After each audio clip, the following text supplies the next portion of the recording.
Good morning twelfth class. हम लोग सूफीज़्म जो है टॉपिक चल रहा है और सूफीज़्म जो टॉपिक है इससे रिलेटेड एक न्यू टॉपिक है लैंग्वेजेस एंड कम्युनिकेशन, पेज 158। सूफीज़्म में जो है उनका इंडियन सब कॉन्टिनेंट में पॉपुलर होने में जो लैंग्वेजेस और उनकी जो कम्युनिकेशन जो स्किल्स है उन्होंने भी एक इम्पोर्टेंट रोल प्ले किया है।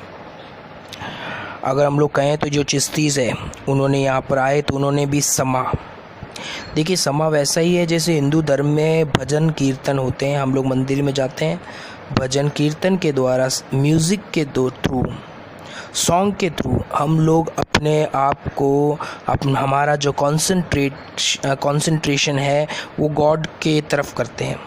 सेम वैसा ही जो है स्ट्रक्चर जो है वो समा में है। ऐसे ही जो है म्यूज़िक और सॉन्ग का यूज़ करके, जिसको कव्वाली है, इनके सॉन्ग्स होते हैं, कव्वाली के फॉर्म में जो है अल्लाह को याद किया जाता है। और अगर हम लोग देखें दिल्ली में और इंडिया में इस्टेब्लिश होने के बाद में ख़ास तौर से चिश्ती सिलसिलाज़, इन्होंने जो सबसे ज़्यादा जो लैंग्वेज का यूज़ किया दैट इज़ हिंदवी। हिंदवी जो लैंग्वेज है वो हिंदी प्लस जो पर्शियन लैंग्वेज का मिक्सचर है और यही हिंदवी जो लैंग्वेज वो आगे जाके कन्वर्ट हुई उर्दू में, उर्दू बनी। इस हिंदवी में कई चिश्ती से जो सूफीज़ जो थे उन्होंने अपने जो है वर्सेस उनको कंपोज किया। फॉर एग्ज़ाम्पल बाबा फ़रीद है, इनके काफ़ी जो वर्सेस दोहे वगैरह हैं वो इस लोकल लैंग्वेज में, हिंदवी और इस तरह की लोकल लैंग्वेज में हमें मिलते हैं। आगे जब सिख जो रिलीजन है उसका जो गुरु ग्रंथ साहिब है, रिलीजियस बुक है, उसमें भी बाकायदा गुरु नानक के जो सेइंग और वचनाज के साथ साथ में बाबा फ़रीद जो है उनके भी जो वर्सेस उनको इंक्लूड किया गया गुरु ग्रंथ साहिब के अंदर। हिंदवी के अलावा अगर हम लोग देखें तो एक और जो लॉन्ग कंपोज्ड पोएम्स है जिसको जो है मशनावीज़ कहा जाता है। इस तरीके जो है मशनावीज़ जो है लॉन्ग कंपोज्ड पोएम्स है, इनका भी यूज़ किया जा रहा है। इस पोएम की जो सबसे बड़ा फीचर है कि इसमें जो ड्राइवन लव है, देवीय प्रेम को ह्यूमन लव के तौर पे, एलोगोरी के तौर पे यूज़ किया जा रहा है। एलोगोरी आपने रसखान जो है उनके दोहे पढ़े होंगे, कैसे उसमें जो है वो दो इंसानों को या फिर जो पशु पक्षी है उनके जो पेयर्स है उनको दिखाकर ईश्वर को दिखाने की कोशिश करते हैं। जैसे मुझे याद है जूनियर क्लास में जब 10th में था, 12th में, उसमें बताया गया दो हंस की जोड़े को वो ऐसे व्याख्या कर रहे हैं। रसखान के दो हंसों के जोड़े हैं, वो इस तरह से प्रेम आख्यान कर रहे हैं जैसे लग रहा है जैसे श्री कृष्ण और राधा हो। इस तरह की जो चीज़ें हैं ये एलोगेरी का फॉर्म है। इनको प्रेम आख्यान भी कहा गया लव स्टोरीज़ के फॉर्म में। जैसे इसमें काफ़ी फेमस है पद्मावत है, ये मलिक मोहम्मद जायसी इन्होंने कंपोज की थी। इसमें जो रानी पद्मावती या पद्मनी और जो राव रतन सेन उनका जो रोमांस है, ये जो चित्तौड़ के जो किंग हैं, लेकिन इनका जो रोमांस है वो एक सिंबॉलिक जो रोमांस के तौर पे दिखाया गया है। यहाँ पर जो पद्मनी और रतन सेन है उनको एलिगोरी के तौर पे दिखाकर जो सोल्स है, ह्यूमन सोल्स है, उनकी जर्नी टू ड्राइव इन, यानी कैसे जो है हमारी जो आत्मा विभिन्न प्रकार के जो एफर्ट्स के थ्रू आखिर ड्राइव इन यानी अपने जो अल्लाह, अपने ईश्वर में मिक्स हो जाती है, मर्ज हो जाती है, उसको ये शो कर रहे हैं एक जो है पोइट्री के फॉर्म में। इसके अलावा अगर देखें तो अक्सर जो ये हॉस्पाइस है वहाँ पर इस तरह के जो ये पोइट्रिक जो कंपोजिशंस है उनको ड्यूरिंग समा, मैंने कहा था भजन कीर्तन का एक फॉर्म है, समा में इस तरह के जो पोएम्स है उनको वहाँ पर यूज़ किया जाता था, रिसाइटेड यानी गाया जाता था।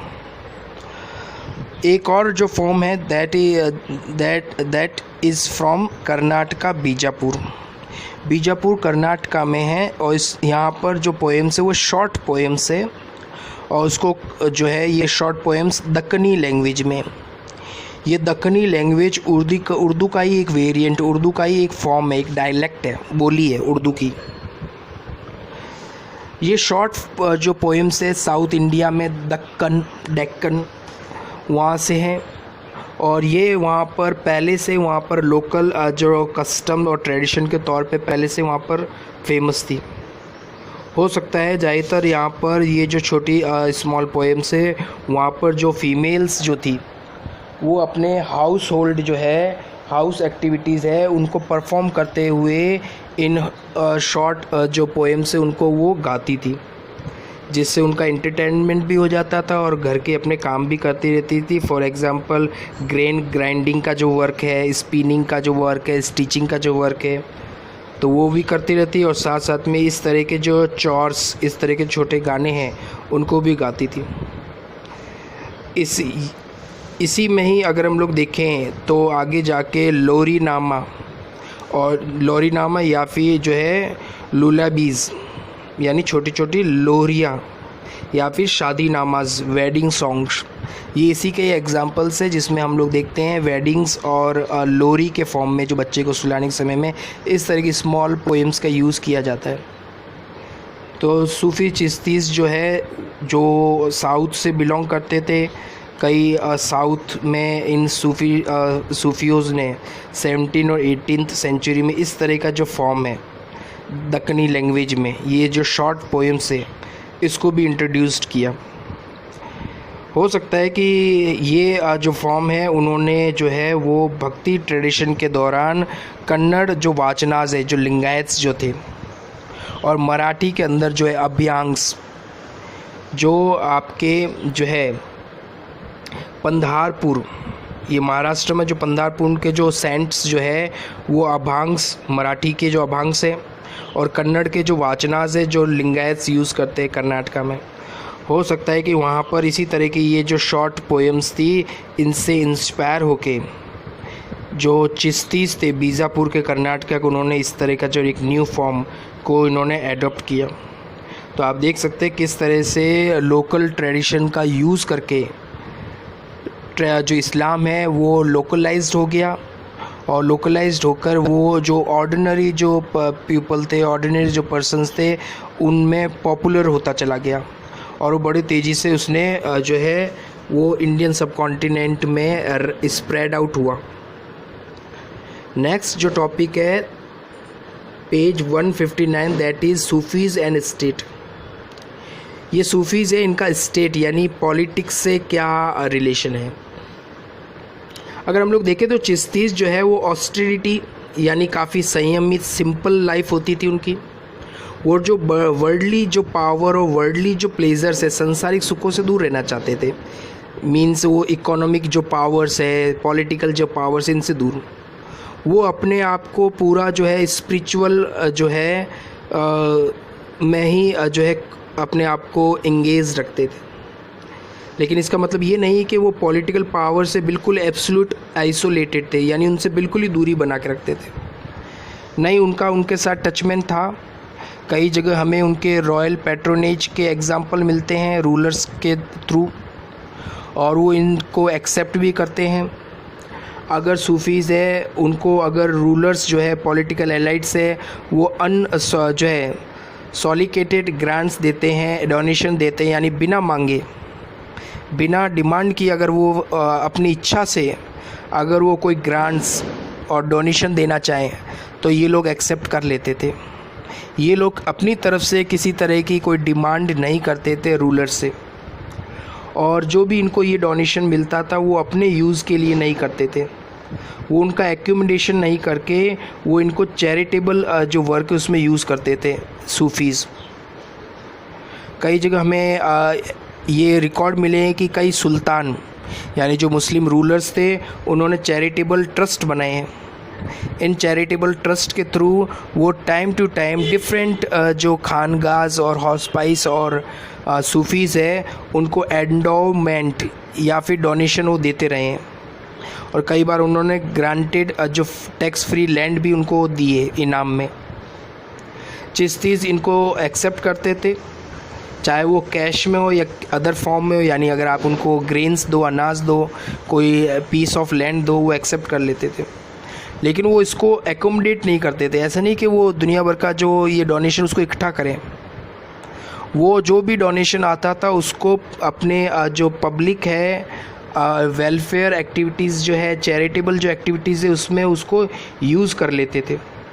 फॉर एग्ज़ाम्पल उससे वो फूड, क्लोथ, लिविंग क्वार्टर्स वगैरह हैं, रिचुअल जो नेसेसरिटीज़ ऑफ जैसे समाज वगैरह हैं, उसकी जो रिक्वायरमेंट है, जो वहाँ पर देग है, लंगर वगैरह चलता है, उसमें उसका यूज़ होता था। यानी इस तरह से जो भी जो डोनेशन आता था वो फाइनली जो है वो ऑर्डिनरी पर्सन्स जो पब्लिक है उनमें डिस्ट्रीब्यूट हो जाता था। उनकी इसी एक्टिविटीज़ के कारण जो शेख और पीर होते थे उनकी जो मॉरल जो अथॉरिटी है वो बनी रहती थी। यही रीज़न है कि वो पब्लिक के अंदर काफ़ी पॉपुलर होते थे, पब्लिक उनसे इंस्पायर होती थी, उनको फॉलो करती थी, और पब्लिक उनकी इसी पाइटीज़, उनकी सिंपल जो लाइफ, उनकी स्कॉलरशिप या उनकी नॉलेज और उनके जो मिरेक्युलस पावर, उनके में पास में जो रहस्यमयी शक्तियाँ हैं जिसके द्वारा वो लोगों की जो प्रॉब्लम्स है उसको रिमूव कर सकते थे। यही रीज़न है कि ऑर्डिनरी जो पर्सन्स थे वो तो थे ही, साथ ही साथ जो रॉयल जो एलाइट्स थे, रूलर्स थे, वो भी ये चाहते थे इनसे नज़दीकी बढ़ाना, वो भी इनसे कनेक्ट करना होना चाहते थे, ताकि ये जो शेख है, ये जो वलीज़ है, उनके पास में जो मिरेकुलस पावर्स है, एक वली के तौर पे उनके पास में जो बराकत है, उनके पास में क़यामत करने की जो शक्ति है, वो शक्ति, वो जो बराकत है वो इन तक भी पहुँचे, बरकत। किंग्स अगर हम लोग देखें तो वो जो है अपने आप को सूफ़ीज़ के साथ में एसोशिएट करना चाहते थे, अपने आप को जोड़ना चाहते थे। वो सूफ़ीज़ से जुड़कर वो ये चाहते थे कि सूफ़ीज़ के पास में जो गॉड का जो ग्रेस है, जो कृपा है, वो कृपा हमारे तक भी पहुँचे। और ये रीज़न है, और कई बार जो है उन्होंने सूफ़ीज़ से लेजिटिमेशन यानी समर्थन हासिल करने के लिए भी उनसे क्लोजनेस बढ़ाई। जैसे फॉर एग्ज़ाम्पल हमारे मेडिवल पीरियड में जब तुर्क्स इंडिया में आए और उन्होंने दिल्ली सल्तनत की जो इस्टेब्लिश किया, तो हम लोग जानते हैं तुर्क्स मुस्लिम्स हैं, और इनके कोर्ट में जो मुस्लिम जो लीडर्स होते हैं उनको हम लोग उलेमास कहते हैं, मुस्लिम लीडर्स को। और ये उलेमास जो है, ये इनका ये फोकस रहता है कि मुस्लिम जो रूलर्स है वो अपने एम्पायर के अंदर शरिया यानी मुस्लिम लॉ को इम्प्लीमेंट करें। लेकिन ये तुर्क्स जानते थे कि जो इंडिया है यहाँ पर जो मेजॉरिटीज़ है 70 और 80% जो पर्सन्स है वो हिंदूज़ है, और यहाँ पर अगर हम लोग जो शरिया यानी जो कुरान और हदीस की जो टीचिंग है उसको यहाँ इम्प्लीमेंट नहीं कर सकते। यानी हम लोग शरिया कानून लागू नहीं कर सकते कि आपको दाढ़ी रखनी है, आपको 5 बार नमाज़ पढ़ना है, रोज़े रखने हैं, ये चीज़ें नहीं की जा सकती। और ऐसी जो चीज़ें हैं, इस तरह की चीज़ें नॉन मुस्लिम्स फॉलो भी नहीं करेंगे। और कोई भी जो पर्सन होता है वो कुछ भी सहन कर ले, लेकिन वो रिलीजियस जो टॉलरेंस है वो बर्दाश्त नहीं करता। इसलिए उनको ये डर था तुर्क्स को कि अगर हम लोग उलेमास की बात मानेंगे तो पब्लिक रिवोल्ट ना कर दे, और अगर इन उलेमास का हम लोग नहीं मानेंगे तो ये उलेमास ये बताएंगे कि ये राजा जो है वो नास्तिक है, इसका इस्लाम में बिलीव नहीं है। ऐसी कंडीशन में उन्होंने लेजिटिमेसी के लिए सूफ़ीज़ का जो है वो हेल्प ली। वो चाहते थे इन सूफ़ीज़ से हम लोग कनेक्टेड रहे, ताकि इस तरह की अगर कोई जो रिलीजियस जो कंट्रोवर्सी हो तो हमें उनका सपोर्ट मिल सके। सूफ़ीज़ की अगर हम लोग बात करें तो सूफ़ीज़ कभी भी जो कुरान वगैरह हैं, शरिया जो है, उसमें बिलीव नहीं करते थे। वो ये बिलीव नहीं करते कुरान में क्या लिखा है, वो ये बिलीव करते थे कि हम लोग जो है गॉड को समा के थ्रू उनका जो नाम जपते हैं, अल्लाह को याद करते हैं और लगातार अल्लाह को याद करते हैं, और इस दौरान जो भी हमने नॉलेज गेन की है, जो एक्सपीरियंस गेन किया है, उसी को अपनी लाइफ में वो लोग इम्प्लीमेंट करते थे। यानी जो कुछ उन्होंने सीखा है वो अपनाया है। न कि जो पढ़ा है वो अपनाया है। यही रीज़न है कि वो शरिया वगैरह में बिलीव नहीं करके उन्होंने जो भी अपने जो एक्सपीरियंसेस है उस पे वो लोग चलते थे, जबकि उलेमास जो है वो शरिया के ऊपर चलते थे। ये भी एक सबसे बड़ा रीज़न है। इसके अलावा अगर हम लोग देखें जो ओलियाज़ जो है, शेख जो है, उनके पास में ये भी बिलीव किया जाता था कि वो गॉड के काफ़ी क्लोज्ड है, और वो जो पब्लिक और गॉड के बीच में एक तरह से इंटरमीडिएट है। ये जो औलिया और ये जो शेख हैं, यही हमें पब्लिक को गॉड से कनेक्ट कर सकते हैं। हम लोग डायरेक्ट गॉड से कनेक्ट नहीं हो सकते। ऐसा हिंदू धर्म में भी बताया गया है कि जो गुरु होता है वो हमें ईश्वर के नज़दीक ले जाता है, इसलिए हमारे जीवन में एक गुरु ज़रूर होना चाहिए, गुरु बनाया हुआ। सेम वैसी कंडीशन यहाँ पर भी थी। यही रीज़न है कि कई जो रूलर्स थे वो चाहते थे कि उनका जो टॉम है वो जो सूफ़ी जो श्राइन्स और हॉस्पाइस है उनके नज़दीक हो। देखिए, टॉम का मतलब जो है वो मुस्लिम में दफन किया जाता है, बुरीड, दैत के बाद दफन किया जाता है, और दफन करने के बाद उनके ऊपर जो उनकी कब्र के ऊपर, ग्रेव के ऊपर जो स्ट्रक्चर बनाया जाता है उसको टॉम कहते हैं। हिंदू धर्म में भी होता है, यहाँ पर छतरियाँ बनाई जाती, छतरियाँ। ये जसवंत थड़ा जोधपुर का वो इसलिए फेमस है, जो भी यहाँ पर जिनको वहाँ पर जलाया गया था उनके वहाँ पर ही जो है छतरियाँ बनाई गई है, जसवंत थड़ा। तो हिंदू धर्म में छतरियाँ बनाई जाती है। रूलर्स जो थे मुस्लिम वो टॉम बनाते, मकबरा, और जितनी बड़ी ये टॉम और ये सब चीज़ें होगी उससे उसकी जो पॉलिटिकल पावर को शो होता है। ये चाहते थे कि इनके जो टॉम है वो दरगाह जो है, पीर की जो दरगाह है उनके या फिर उनकी जो हॉस्पाइस है उसके नज़दीक हो, ताकि उनको जो है उनकी डेथ के बाद में भी उनका जो उनके पास में जो बरकत और मिरेकल्स जो पावर्स है वो उनसे मिलती रहे। उनके पास में जो कृपा है, गॉड से जो क्लोजनेस है, उसका उनको फ़ायदा मिले। इसके अलावा अगर हम लोग देखें तो एक और चीज़ है, कई जगह हमें सुल्तान और सूफीज़ जो है उनके बीच में कुछ कॉन्फ्लिक्ट भी देखने को मिलता है।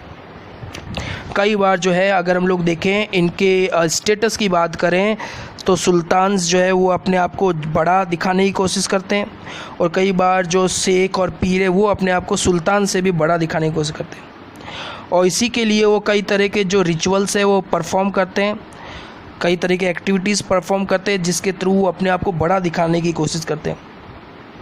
जैसे फॉर एग्ज़ाम्पल, चाहे वो ये चीज़ें कॉमन है, चाहे आप रूलर के पास जाओ या किसी शेख, अगर आपको शेख के पास में जाना है, इसके पास जाना है, तो जो है प्रोस्ट्रेशन का मतलब है आपको झुकना है और किसिंग द फीट, उनके पैरों को चूमना। यानी अब यहाँ एक कॉन्फ्लिक्ट ये आ रहा है कि राजा अपने आप को बड़ा मानता है। अब कोई किंग जब किसी शेख के पास जाता है तो उस राजा को वहाँ झुकना पड़ रहा है, और जो सामने वाले जो शेख है उनके जो फीट है उनको चूमना पड़ रहा है। तो यहाँ पर कई बार कंट्रोवर्सी होती है। कई जो सुल्तान्स ये नहीं चाहते, वो चाहते हैं कि उनको भी उनके बराबर का जो वो मिले, उनको इस तरह के जो रिचुअल्स है उससे बच जाए वो। इसके अलावा कई जगह हमने ये भी देखा, सूफ़ी जो शेख है उनको हाई साउंडिंग जो है टाइटल्स के साथ में उनको एड्रेस किया जाता है। ओल्ड मूवीज़ आपने देखा होगा, लिखा होता है नूरे जहाँ पना तशरीफ़ ला रहे हैं, ऐसे लंबा सा एक टाइटल चलाता है, लाउडली बोला जाता है। सेम वैसा ही जो है जब ये शेख जब आते थे पब्लिक से रूबरू होते थे तब इस तरह के एड्रेसेस बाकायदा, जैसे निज़ामुद्दीन औलिया है, उनके जो डिसाइपल्स, उनके जो शिष्य हैं, वो निज़ामुद्दीन औलिया को सुल्तान महाशेख कहते थे। यानी जितने भी सुल्तान, जितने भी रूलर्स, उनमें उनके शेख, यानी शेखों में शेख, सबसे बड़े शेख, इनसे बड़े कोई शेख नहीं हुए। तो इस तरह के आप देख सकते हैं बड़े बड़े टाइटल्स का यूज़ हो रहा है। कई बार इस तरह के बड़े बड़े जो टाइटल्स है जो शेख यूज़ कर रहे हो, इसी तरह के बड़े बड़े टाइटल्स रूलर्स जो यूज़ करते हैं। और जब इन दोनों रूलर्स और शेख का आमना सामना होता है तो कई बार कॉन्फ्लिक्ट की भी आए थे, ये टकराव हो जाता है कौन बड़ा है। मैं बड़ा हूँ या वो बड़ा है। तो इस तरह के भी हैं, लेकिन ओवरऑल देखें तो ये सूफ़ीज़ जो थे वो कॉमन पब्लिक में तो फेमस थे ही। ये जो है अगर हम लोग देखें तो रॉयल जो एलाइट्स उनमें भी काफ़ी फेमस थे, और उनके फेमस होने का एक ही रीज़न है इनकी जो सिंपल जो लाइफ है, इनकी जो रिचुअल लाइफ है, इनकी जो मॉरलिटी है, यही चीज़ उनको जो है उनको यहाँ पर जो इंडियन सब कॉन्टिनेंट उनको बहुत ही ज़्यादा पॉपुलर बनाती है। Thank you.